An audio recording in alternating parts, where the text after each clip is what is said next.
दोस्तों नमस्कार। HLO training app के एक और नए इन्फॉर्मेटिव वीडियो में आपका स्वागत है। इस वीडियो में हम बात करेंगे आवास सह अन्य उपयोग हेतु। ये आपको इंटरफेस नजर आ रहा है। यहाँ पर नजरी नक्शे के अनुसार भवनों की अपेक्षित संख्या मैंने 250 कर रखी है। आपके केस में जो भी हो आप वो करें। जनगणना मकानों की अपेक्षित संख्या मैंने 300 कर रखी है। आपके केस में जो भी हो यथार्थ में वो आप करें। चूंकि ये एक ट्रेनिंग ऐप है और मैं आपको नॉलेज पर्पस से ये वीडियो बनाकर दे रहा हूं, है ना। तो हम यहाँ मकान सूचीकरण कार्य पे क्लिक करेंगे। इस तरह का एक पॉपअप दिखाई देगा। ये कह रहा है कि इस ऐप में प्रारंभ तिथि 15/5/2026 तक डाले गए सभी डेटा को परीक्षण डेटा माना जाएगा और 15/5/2026 को हटा दिया जाएगा। तो इस पे हम ठीक है पे क्लिक करेंगे। इसके बाद अब आप देखिए यहाँ पर हमें 6 बॉक्स दिखाई दे रहे हैं। इससे पहले के वीडियो में मैं इनकी डिटेल दे चुका। तो मैं यहाँ पर मकान सूची प्रविष्टि पर क्लिक करता हूँ। लाइन क्रमांक पहला जो हमारा एचएलओ ऐप का पहला जो कॉलम है वो लाइन क्रमांक का है, पहला प्रश्न, और इसमें 019 आपको दिखाई दे रहा है। इससे पहले हम 18 कर चुके, ये हमारा 019वें नंबर का काम है, इसलिए लाइन क्रमांक में 019 आ रहा है। भवन नंबर कहाँ तक हम दे चुके, तो ये दिखा रहा है 13 तक। तो अब हम यहाँ पर क्या करेंगे, हम इसको दोहरा भी सकते हैं और नया भी दे सकते हैं। तो मैं यहाँ पर भवन नंबर 14 दे देता हूँ, 3 डिजिट में देना है आपको, तो 014 कर देता हूँ। और जनगणना मकान नंबर ये खुद देगा।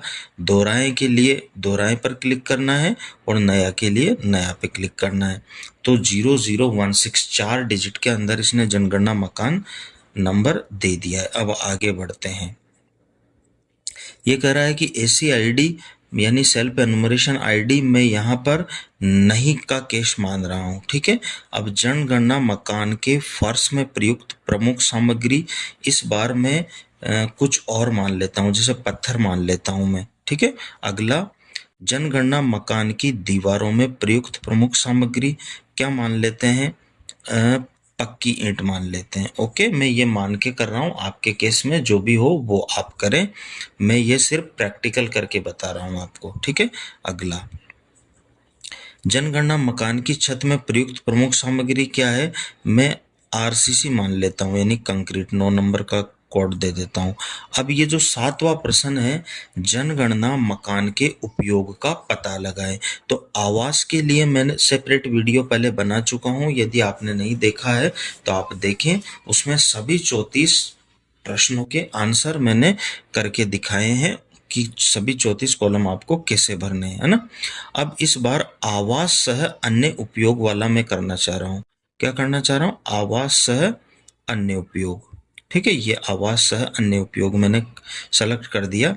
अब ये कह रहा है कि देखो वास्तविक उपयोग दर्ज करें, यानी आवास के साथ में क्या है।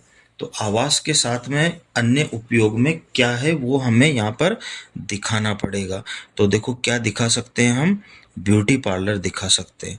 जैसे मैंने यहाँ पे लिख दिया, हिंदी में लिखना पड़ेगा ब्यूटी पार्लर। ये सुन नहीं रहा, अभी नेटवर्क थोड़ा स्लो आ रहा है, तो मैं यहाँ पर पार्लर लिख देता हूँ शॉर्ट में। आप पार्लर, ठीक है, पार्लर। ओके, ये मैंने यहाँ पर दिखा दिया। अब लॉक हैं, अभी हम नहीं करेंगे, पिछले वाले वीडियो में करके दिखाया था। और ये संस्थागत भी नहीं है, ये आवास सह अन्य उपयोग। तो अन्य उपयोग क्या है, पार्लर का उपयोग अन्य हो रहा है। अब अगला हम देखते हैं करके कि क्या आता है। तो ये कह रहा है कि जनगणना मकान की स्थिति क्या है, तो अच्छी है। अगला, परिवार क्रमांक ये ऑटो देगा। इस परिवार में सामान्यतः रहने वाले व्यक्तियों की कुल संख्या कितनी कर देते हैं अपन, 5 कर देते हैं। ओके, ठीक है। नाम दर्ज करे, यानी परिवार के मुखिया का नाम दर्ज करे। तो मैं यहाँ पर कर देता हूँ राम कर देता हूँ, ठीक है, राम, ओके। और अगला दबा देता हूं मैं, लिंग पुरुष हो जाएगा।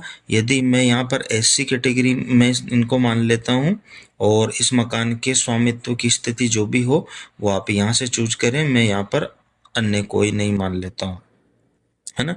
रहने के लिए उपलब्ध कमरों की संख्या, तो कमरों की संख्या मैं 3 कर लेता हूँ।